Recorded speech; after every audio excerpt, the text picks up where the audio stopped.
હસોમાં કંજુસાઈ કરે, બાકી પેલા રાક્ષસોને ધડથી માથું અલગ થઈ જાય ને તો હી હા હા કરીને હસતા હતા. એમન બહાર લઈ જાવ ને. ક્યાં જાવું છે આવી ઠંડીનું દાદા વાગે? હાલો ને જઈ. હાઈટ કેટલી છે? મારે સકરિયા ખાવા અહીંયા મળે ને. મોઢા ભડાકા મારે. હું ભડાકા માર્યા ખા લઈ જાવ ને, ખાલી એક સકરિયું જ ખાવું છે, પછી આવતા રહે. આમ તો ઠંડીમાં મજા આવશે સકરિયા ખાવાની. હાલ જાય. હાલો તૈયાર. આ હું બિલાડા જેવું પહેર્યું, કૂતરા વાયા થાય છે. કઈ નહીં, ક્યુટ લાગે. નથી લાગતી ક્યુટ? આ ક્યુટડાના ચક્કરમાં મને કૂતરા બેઠકું ભરશે. કોઈ એ જ નહીં. એક પ્લેટ આપો ને. no. We are Kathiyawadi part 9. અમારા અહીં છોકરા ને છોકરી હાથે લગ્ન કરી લીધો. તમે શું કઈ ખબર હે? ભાગી ગયા. આમ દિવાળીમાં ધૂ ઝાડા ન કરી, ધૂ બાવા કરી. અમાર હોળી ધૂળેટી સિવાય બધાને ઘરમાં બાજવાન થઈ ને અમે બધા હોળી જ. અમાર અમને બધાને જોરથી ખીજાય નહીં, ઉધડો લઈ લે. કઈ દેખાતું નથી, કઈ હુજતું નથી. અમારા અહીં નવજાત બાળક કે 1 કે 2 મહિનાનો બાળક રોતું હોય ને એને અમે રડતું હોય એવું કહીએ, પણ 8 થી 10 વર્ષનું છોકરું રોતું હોય ને એને ભેકડા તાણતું હોય ને એવું. અમારા અહીં ખાવધરા ન હોય, ભૂખલા હોય. એ મોટા ચશ્મા પહેરે ને ડાગલા જેવા ચશ્મા કહીએ. મેં વસ્તુ ઘસેડીને ન મૂકી, ઢળીને મૂકી. અમારે કોક ને બાજવાન થાય તમે એવું ન કઈ થાય ઈ કરી લેશે. અમે એમ કે તારે ઉખાડવું હોય ઉખાડ લેજે, વાળાને ગેસ ન થાય, આફરો ચડે આફરો. પછી એ દવા ન લે, ઘરેલું ઉપાય કરે. અજમો ખાય, દૂધ ખાય, ગંઠોડા ખાય, પછી કઈ ન મટે ને પછી ડોક્ટર પાસે જાય. અમારે કોઈ બુદ્ધિ વગર ના ન કઈ મૂર્ખો હે એમ. એમાં પછી મૂર્ખી હોય એવું ન હોય. આ તો વાત છે. અમારે કાઠિયાવાડીની એક સ્પેશિયાલિટી છે, અમે સારું બોલી ખરાબ બોલી મીઠું જ લાગે, કેમ કે અમારા બધાના દિલ મીઠા છે. We are Gujaratis. અમારે એકવાર ફોન કાપીને બીજી વાર ફોન કરીને તો જ ચોખ્ખો અવાજ આવે. અમાર અનલિમિટેડ નેટ હોય ને તો અમે અમુક લોકોને મિસ કોલ જ મારી. કોક હાલતા હાલતા પડી ગયું હોય ને તો એને ઊભા કરતા પેલા અમને બહુ દાંત આવે. મારે પંખો સાફ કરીને એટલે પંખો જાજી એવા આપે. બસમાં જવું હોય, ટ્રેનમાં જવું હોય, ગમે ત્યાં જવું હોય 3 કલાક પેલા પહોંચી જ જાય. ગુજરાતી એ ભૈયા રિસ્ક નહીં લેતી.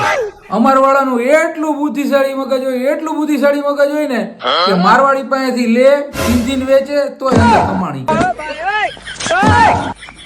તને ખબર છે શું?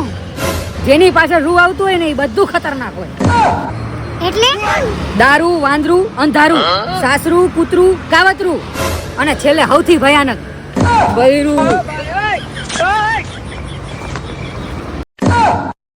અમુક વ્યક્તિ છે ને એ 50 રૂપિયા ખર્ચીને કરોડપતિના સપના જોવે છે. સાના માના ધંધે લાગો. કુંવારા હોવાનું એક હજી એક દુઃખ છે. રૂમના બધાય મછરા એક જ જણને કઈડે. લગ્ન થઈ ગયા હોય ને તો મામલો અડધો અડધો થઈ જાય. પોતે શું કરવું છે ને એ કોઈને ખબર, પણ સામે વાળાને શું કરવું જોઈએ ને બધાને ખબર, બધાને સલાહ દેવી. કોઈ છોકરીને પટાવવા માટે એના એટલાય વખાણ ન કરી લેવા કે પોતાની જાતે દીપિકા પદુકોણ સમજી લે. ચંદ્ર ઉપર પેલો પગ કોને મૂક્યો તો? નીલ આર્મસ્ટ્રોંગ હે તો બીજો કોને મૂક્યો હશે? ઈને જ મૂક્યો ને. લંગડી રંબા થોડો ગયો તો અહીંયા. We are Kathiyawadi part 10. અમાર હાઈટી વાઈટી નો હોય, રોંઢો હોય. કોકને પાસે બોલાવવા હોય ને તો નજીક આવે એમ નો કઈ. ઓરો આય. અમારવાળા ખરીદી કરવા નો જાય, હટાણું કરવા જાય. અમારવાળા ગીત નો ગાય, ગાણા ગાય. આમ ચંપલ નો પહેરી, ખાડા પહેરી. કોઈને આવજો કેવા નો જાય, વરોટાવા જાય. કાઈ મારે નહીં, ટીપી નાખે. અમાર બધાને શોખ નો હોય, ફદફદિયો હોય. કોકને ભડભડિયો હોય. અને વિડિયો બનાવવાનો ફદફદિયો હે. પણ રસોડામાં મસાલિયું નો હોય, હવેજીયું હોય. કાઈ બ્લાઉઝ નો હોય, પોલકું. અમારવાળા ચિંતા નો કરે, ઉપાધિ કરે. પણ ચા પીવા નો જાય, હટારી પીવા જાય. બહુ લપિયો માણસ હોય એની લપ બંધ કરવી ને એટલે એમ કે હા તારો કક્કો હાચો બંધ થઈ જાય. અમારા મોટી ઉંમરના ભાઈઓ હોય ને એમને કુંવારા નો કે વાંઢા કે વાંઢેસ કુમાર. પેલા વિડિયોમાં બધાએ કીધું તું ડીકો ડીકો બહુ ગમ્યું, ફરીવાર એકવાર કરજો. લો ડીકો ડીકો. આજે આપણે વાત કરી કોડ સેટ ની. તમે બધા પાસે એક એક તો હશે જ. 1.5-2 વર્ષ પહેલા ફેશન બહાર નીકળી હતી, એનું નામ પડ્યું કોડ સેટ. એમાં એવો નિયમ રાખવામાં આવ્યો કે જો નાઈટ ડ્રેસ જેવી વસ્તુના 4 ગણા પૈસા કરી નાખવામાં આવે તો એનું નામ આપણે કોડ સેટ પાડશું. એક જ ટાકામાંથી એક જ કલર અને ડિઝાઇન વાળું ઉપરના અને નીચેના કપડા સીવવામાં આવે એને કોડ સેટ કહેવામાં આવે છે. ઓલું ઓછાડ ન હોય આપણે પાથરી ઘરમાં ઓછાડ સેમ એમાંથી સીવું હોય ને એવું જ લાગે. એટલું જ નહીં, હવે તો છોકરાને બહાર નીકળે. હવે છોકરાએ કોડ સેટ પહેરીને ફરેલા. શું સાબિત શું કરવું છે તમારે આવું બધું પહેરીને? ઓછાડ પાથરવાની વસ્તુ છે, પહેરવાની નથી. ફેશન નો કાઢે ને એટલું ઓછું છે. નહીં જ નવું નીકળે. રોહિત તમે વિચાર તો કરો. 600 રૂપિયાનો કોડ સેટ એક ઓનલાઈન મગાવ્યો. ઈ જ ડિઝાઇન નો ઓછાડ છે ને 3 વર્ષ પહેલા મેં ફેંકી દીધો. મને ખબર હોત ને કે આવી ફેશન નીકળવાની હતી, રાખી મૂકે તો એમાંથી હું સીવડાઈ નાખે. આ બધું પહેલાના જમાનાનું પાછું આવે છે. પહેલાના જમાનામાં બધા હરખી હરખા કપડા સીવડાવતા હતા. હવે બધું રિવર્સ થાય છે. એક જ તાકામાં બધું સીવડાવવાનું એટલે મા બાપનું કઈ ટેન્શન જ નહીં. તાકો લઈને જ સીવડાવવાનું. એક્સેલ હોય, 5XL હોય, 10XL હોય, બધાને થઈ જાય. કોડ સેટ નો ઉપયોગ છે ને તમે એરપોર્ટ ઉપર જાવ તો પહેરી શકો, પાર્ટીમાં જાવ તો પહેરી શકો, બધે પહેરી શકો. કેમ કે આ નાઇટ ડ્રેસ નું હાઈએસ્ટ વર્ઝન છે. નાઇટ ડ્રેસ પહેરીને જાવ તો કોક તમને ગાંડા ગણે, પણ કોડ સેટ પહેરીને જાવ તો બધા તમને એજ્યુકેટેડ સમજે. હા ઈ સારું. પેલા ખબર નાના છોકરાને તૈયાર કરીને મમ્મી બહાર મોકલતી, એવી રીતના કોડ સેટ પહેરીને તમે નીકળો ને સેમ એવા જ લાગો. હવે તો એવી ફેશન નીકળી છે, મમ્મી હરખા કપડા પહેરે, પપ્પા હરખા કપડા પહેરે, એનું છોકરો હોય ની હરખા કપડા પહેરે. અલા તમારે બધાને આટલું બધું મેચિંગ કરીને ક્યાં જવું છે યાર, મને નથી ખબર પડતી. આ ઓલી તાકાવાળી પહેલાના જમાનાની સિસ્ટમ રહી ની પાછી એવી, એમાં બીજું કઈ નથી. પેલા ખાલી એમ દરજીને ઘરે બેવરાવીને સીવડાવતા હતા. હવે બહારથી બધું મગાવે ફેશન ડિઝાઇનર પાસેથી. ફેશન ડિઝાઇનર ઓછાળમાંથી જ બનાવીને દે, એનો શું મતલબ? તમને ઘરનું કામ કરવાનું નથી ગૂંજતું? તમે એક કામ કરીને બીજું કામ કરવા માટે બેસી જાવ છો, પહેલા તમને આળસ આવવા માંડે છે. એક સરસ મજાની ઓપોર્ચ્યુનિટી તમારા બધા માટે હું લઈને આવી છું. સૌથી પહેલા ડાઉનલોડ કરો શીખો એપ, અને એમાં સર્ચ મારીને જોઈ લો કે કચરા પોતા વાસણ કપડા એ બધું કઈ રીતે થાય, અને પછી કરવા માંડો. હા હું જોવો આરસુડા થઈ ગયા છો નકરા બધા, મોબાઈલ પકડી પકડીને બેસી જાઓ, કામ કરવા માંડો બધા.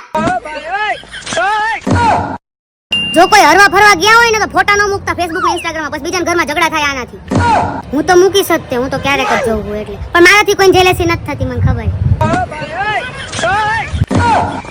હેલ્ધી વાળો વિડિયો તમે બધાય બહુ વાયરલ કરી નાખ્યો, 2 દીમાં 1 મિલિયન કરી દીધા. બધા માર જેવા જ લાગો કા? પણ એમાં તમારો મારો વાંક નથી, વાંક કોરોનાનો છે.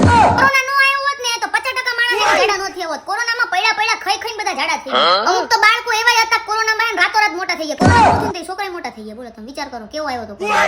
અમુક છે ને એવાય હોય, શરીર મારી જેમ હોય પણ નામ કોરોનાનું નહીં બધાનું દે કે કોરોના લીધે જાડા થઈ ગયા, સ્ટીરોઇડ ખાધી એટલે જાડા થઈ ગયા. એલા તમને ખાવાનો ભડભડિયો હે ઈ કેમ ન બોલતા?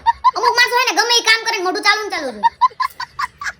મારે તો કેવું હે ખબર હે, હું ખાલી વિચારું ને મારા ખાવું હે તોય મારું વજન વધી જાય. પેસ્ટ્રી ખાવી હોય, મારે ગુલાબ જાંબુ ખાવું, મારે બધું ખાવું હોય, હું ખાલી વિચારું તોય મારું વજન વધી જાય. અત્યારે તમને બધાને લાગશે કે વાઈટ કમ કઈ ખાઈ, હું મમરા ખાઉં, મમરામાં મારું વજન વધી જાય. એક બેનપણી એ ખાલી 35 કિલોની છે, 8 થી 9 રોટલી ખાઈ જાય, તો ઈ ક્યાં જાય ઈ તક ખબર પડતી મને. પાતરા હોય ને પાતરા ઈ જલ કુકડા હોય, એટલે ગમે ઈ ખાઈને બધું બારી જ નાખે, ગામની બળતરામાંથી ઊંચા ન આવે. અને આપણે એને કોકને જોઈને રાજી થઈએ, એટલે આપણે 2 રોટલી ખાઈને તો આપણું શરીર ફૂલાઈ જાય. એમાં આપણો વાંક નથી, આપણે તો હારા દિલ નાખી, એટલે આપણે બધા જાડા. મને હજી યાદ હે, હું કોલેજ જતી ને મારી બેનપણી એક ટિફિન લાવીને એમાં 3 જણા ખાતા હતા, 3 ધરી જતા હતા, એટલી રોટલી લઈને આવતી હતી. એને 10 રોટલી લઈને આવતી હતી, 8 ઈ ખાઈને 3 મને આપે, તોય તે ઈ પાતળી હું જાડી થઈ ગઈ. બોલો વિચાર કરો. પછી ઈ વાત અલગ છે, હું થોડું કુરકુરે ને બધું પાછળથી ખાતી હતી, પણ એમાં આવે કેટલું, 2 દાણા આવે 10 રૂપિયા, એમાં થોડું પેટ ભરાય. અને હવે તો હે ને જાડા વ્યક્તિનું યુનિયન બનાવવું મારે. કોઈ જાડું કે એના પર કડક કાર્યવાહી થશે. જે જાડા કહેશે ને એમના ઘરે આવીને અમે એમનું બધું ખાઈ જશું.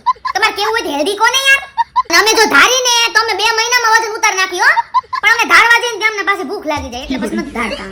ક્યાં જવું છે ધારી? આવી કમેન્ટ હોય પાર્ટ 19. સૌથી પહેલા અમે બહુ ખુશ છીએ કેમ કે સંજય ગોરડિયા કાકારિયાને એમને અમને ફોલો કર્યા. આમ તો તમારા બધાની ઇન્સ્પિરેશન થી જ અમે કોમેડી કરી છે, કેમ કે અમે તો અત્યારે કરી, તમે તો વર્ષોથી કરતા હો. Thank you so much. Dharma fashion house માંથી મને કોડ સેટ વાળા વિડિયોમાં એવી કમેન્ટ આવી છે કે એમની પાસે સરસ મજાના કોડ સેટ છે, જો તમારે લેવા હોય તો તમ તાર આવા તો 10-15 જોડી, એમાં શું વાંધો છે? તો પૈસા ન હો માં પાસે હું પહેલા કહું. ના ના તો મસ્તી કરું, બસ તમારી ઈચ્છા હો, જેવો જેનો પ્રેમ. કોકની એવી કમેન્ટ આવી તમારો હેર નો લુક સારો છે, તે દી મેં માથું જ નહોતું ઓળ્યું. બોલો એટલે વગર માથું ઓળે જો હારી આટલી લાગતી હોય તો માથું ઓળું તો હું કેવી લાગુ? અપ્સરા લાગુ, અપ્સરા. અને આ અપ્સરા હેલ્ધી હોય એટલે કમેન્ટ ન કરતા કોઈ ઈ ટાઈપની. કોકે છે ને કોડ સેટ વાળાને સજેશન આપ્યું છે કે કલર ભલે હરખો હોય પણ ડિઝાઇન તો અલગ રાખવી હતી. તો આની માટે મેં એનું જે મેઇન ઓથોરિટી છે ને ત્યાં કીધું છે કે આમને આવી તકલીફ છે, એટલે એ લોકો આના ઉપર કામ ચાલુ કરશે જલ્દી. પછી એક મસ્ત કમેન્ટ આવી કે આના ઉપરથી તો ગીત બન્યું, કપડા મેચિંગ કરવા છે. ઈ વાત સાચી હો, આ ગીત એની હાથું જ બન્યું હશે લગભગ કોડ સેટ. એવી કમેન્ટ ઘણા બધાએ કરી છે કે એમની પાસે કોડ સેટ જ નથી. તો હું એમ કહું એકવાર ખર્ચો કરીને લઈ લો, એરી તો જો કેવું ફીલ થાય.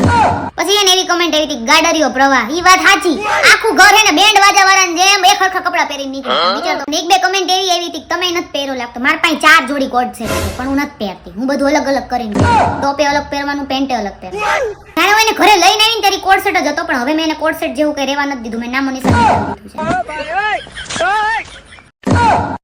ભારતના એવા ઘણા બધા મંદિરો કે જેની આગળ છે ને સાયન્સે વિચારમાં પડી જાય કે આવું કઈ રીતે પોસિબલ થાય. કરણી માતાનું મંદિર જે રાજસ્થાનમાં આવેલું છે અને ત્યાં ઘણા બધા ઉંદરોની પૂજા થાય છે. હિંગળાજમાનું મંદિર જે ગુજરાતમાં આવેલું છે ને ત્યાં જીપીએસ સિગ્નલ જતું રહે છે. લાલ મંદિર જે યુપીમાં આવેલું છે અને ત્યાં થાંભલા વગરની છત છે. બોલો પાયો એકે નહીં પણ છત એમ નામ તોય. નિધિવન જે વૃંદાવનમાં આવેલું છે ત્યાં કૃષ્ણ ભગવાન રાતે રાસ રમવા આવે છે, ત્યાં રાતે કોઈ રોકાઈ નથી શકતું. તમારે આવું હોય તો આવજો, હું જવાની તમને લઈ જઈશ. ભવાની મંદિર આવેલું છે મહારાષ્ટ્રમાં, ત્યાં મૂર્તિનો આકાર બદલાય છે એની જાતે જાતે. પછી ધારાદેવી મંદિર જ્યાં માતાજી દિવસમાં 3 વાર એમના રૂપ બદલે છે. આપણે 3-4 વાર કપડા બદલાવે ને તોય થાકી જાય. માતાજી 3 વાર એમનું રૂપ બદલાવે, કન્યા, યુવાન અને વૃદ્ધા. તનોટ માતા મંદિર જે જેસલમેર પાસે આવેલું છે, ત્યાં ઘણા બધા સાચા બોમ્બ પડ્યા છે પણ એકે ફૂટતો નથી, બોલો. અને જગન્નાથ મંદિર જે ધજા છે ને એ પવનની વિરુદ્ધ દિશામાં લહેરાય, અને એ મંદિરની અંદર તમે પગ મૂકો ને એટલે તમને દરિયાનો કે કોઈ જ અવાજ ન આવે. બહાર તમને ઘણો અવાજ આવતો પણ અંદર પગ મૂકો ને એટલે બધો અવાજ બંધ થઈ જાય. સ્ટ્રક્ચર તો જોવો, એ જમાનામાં નોઇઝ કેન્સલેશન વાળું મંદિર બનાવ્યું હતું. અને જગન્નાથ ભગવાન છે એમને છે ને સાચા હાર્ટ બીટે છે, એમને દર વર્ષે ડોક્ટર ચેક કરવા આવે. તમે વિચારો કેટલું બધું આપણું સાયન્સ આગળ છે અને એનાથી આગળ આપણા ભગવાન છે.